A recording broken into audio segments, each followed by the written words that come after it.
Right, hello there YouTube. George here, hope you're well. And I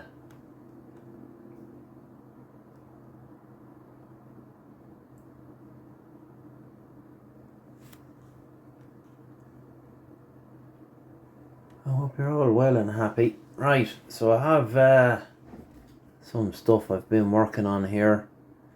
This is the software I use for FT8, WSJT-X or whatever it's called. And I also use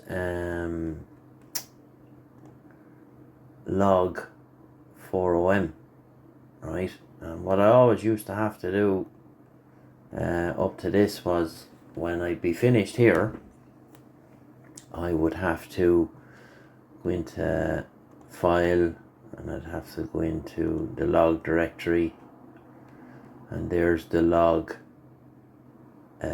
file there, and I download that, and then I'd have to put it into Log4OM and so on and so forth, which was a bit labor intensive. So the way I have this done now, I spent a bit of time with this. So what happens is, once I fire up this software here, the WSJT-X, whatever, I forget exactly what it is. Yeah, WSJT-X, that's it, it's up there in the top right, if I bothered to look at it. Once I fire this up, 30 seconds later, Log4OM starts up. I done that in the task scheduler, and I have spent some time going through the UDP protocols and all this carry on, where I have this software talking to Log4OM. So if we look at Log4OM there now, and we'll just that's blank, right? So I'll switch back to the other software now. So this is all the stuff that I'm hearing on my RX frequency, right? So let's just say we'll pick this lad here, right? Double click on him, and if I go back here now, oh, I must have clicked on the wrong one. Hold on. We'll try that again. Where are we? This one.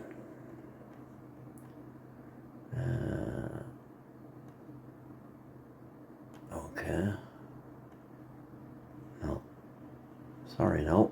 This is going to take a bit of time. Let's just try that again.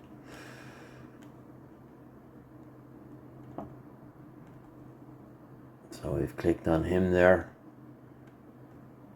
And you see there, it pulled up his data and his name and blah blah, the band, the mode, where he is, etc, etc, frequency, RX band. And when I finished on WSJT-X, when you've finished the QSO, a window pops up and asks you, do you want to log the contact? And once I press OK on that, within about 5 or 10 seconds, it will refresh here. Refresh pops up down here, and it just enters it into the log. So what we'll do is we'll get rid of that, and we go back to this, and what we'll do is we will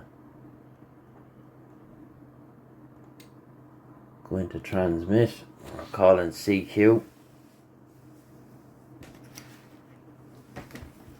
and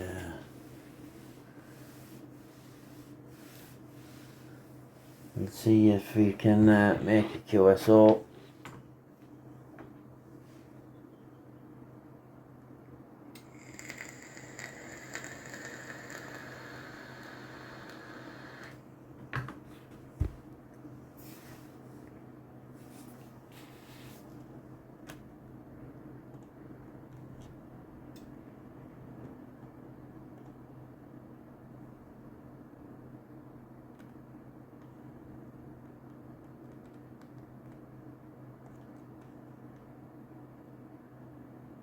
No, we've been answered there by OM6APJ.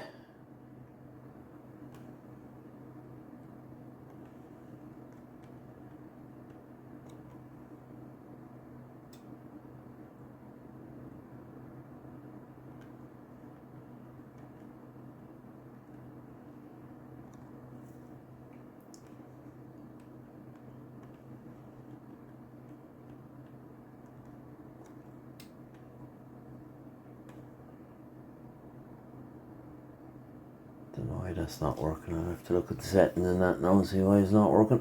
It should be.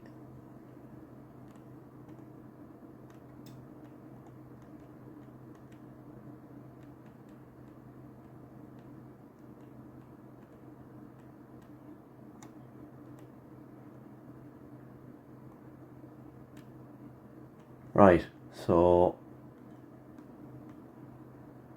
so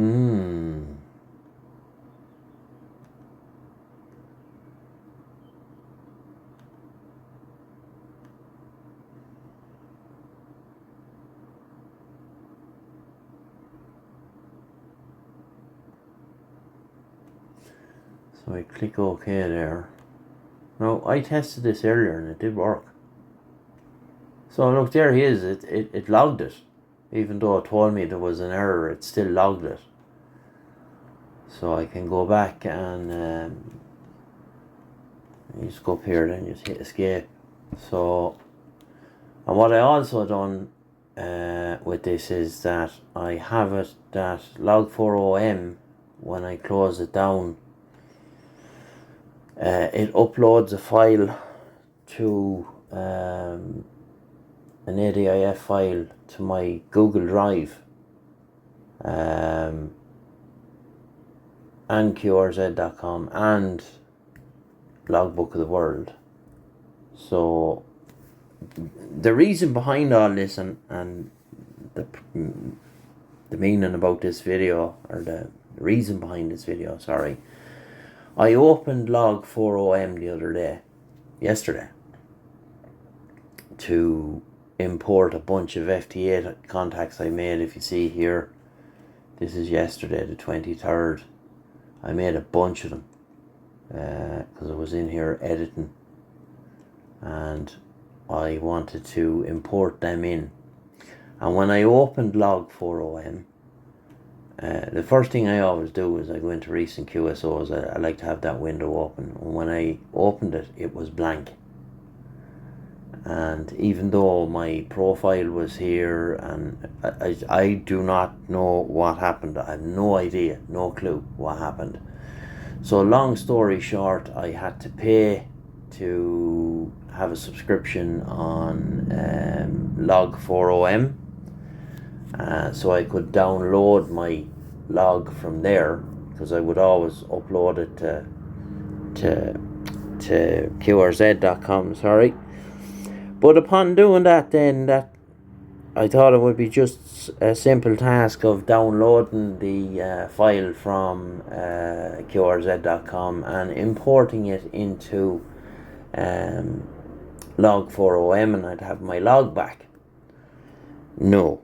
When I imported it back, I had the date, the call sign of the station, I had the band, the mode, the DXCC, and the country, and the sent and received on this here. I had no name and I had no QTH. So a lot of messing later, I managed to find out how to do a batch lookup on Log4OM. So if you want to do that, I'll just show you how, because they keep changing this. Like, it's a great logging software, but boy Jesus is it convoluted. So you have to go to utilities. You have to go to QSO Manager and wait for that to open wherever it's gone. Come on now, get yourself together.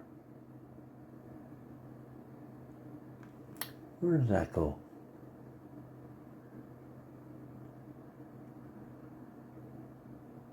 here it is in here. So basically what you do is you end up with this screen here, right?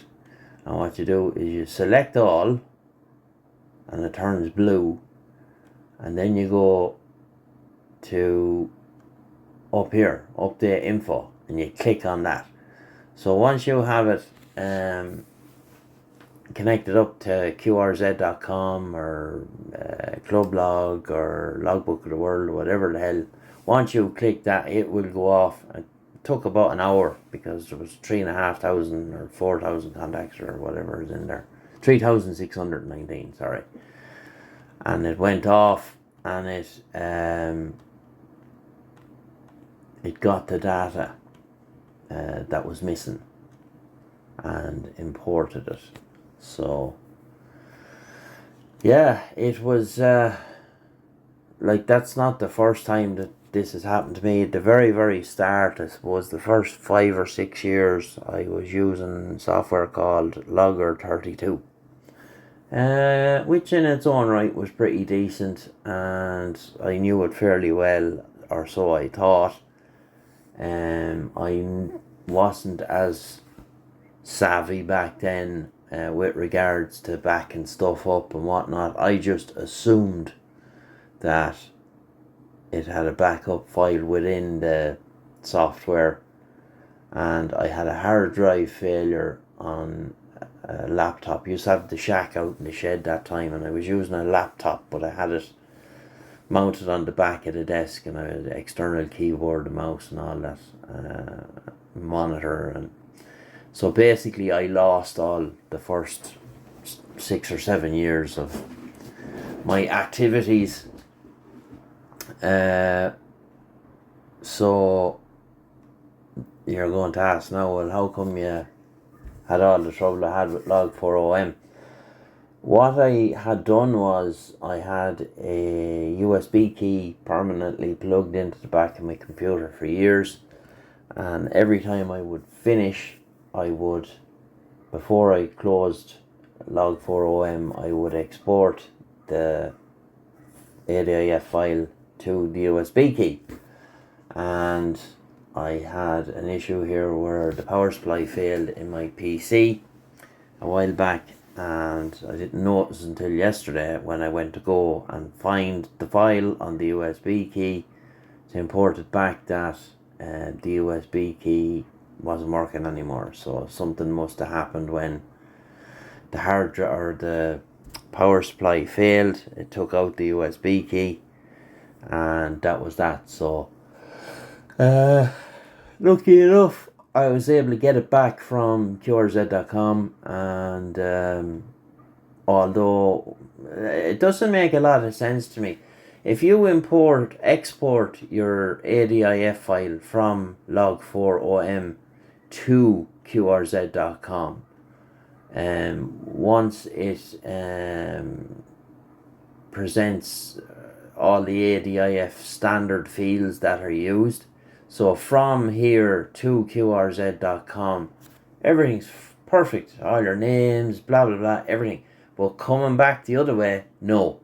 You'll be missing data. In my case, I was missing the names and the QTH. And there was something else that was missing.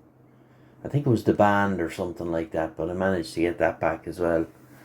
It doesn't make a lot of sense that when you're paying, like I had to pay whatever it was, 40 euros or whatever it was for the premium version of QRZ.com, that I could download my log.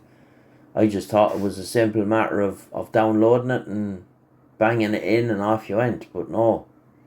Many hours lost doing this, but there you go. But we have it sorted out now, and it backs up to the Google Drive, so I'm happy with that. But a long convoluted process to get this far. But it's all sorted now, so I don't know, maybe somebody might be interested in this. Back your stuff up, lads, back it up everywhere. But don't be dependent on solid state media. You want it on your Google Drive, and you want it on Clublog and all these other places, many places as you can, because if you lose it in one place, you need to be able to get it back somewhere else that it's you know, it's easy enough to do that. So anyway, leave it there for this video, and we'll get you again in another one. Take it easy, and all the very best to you.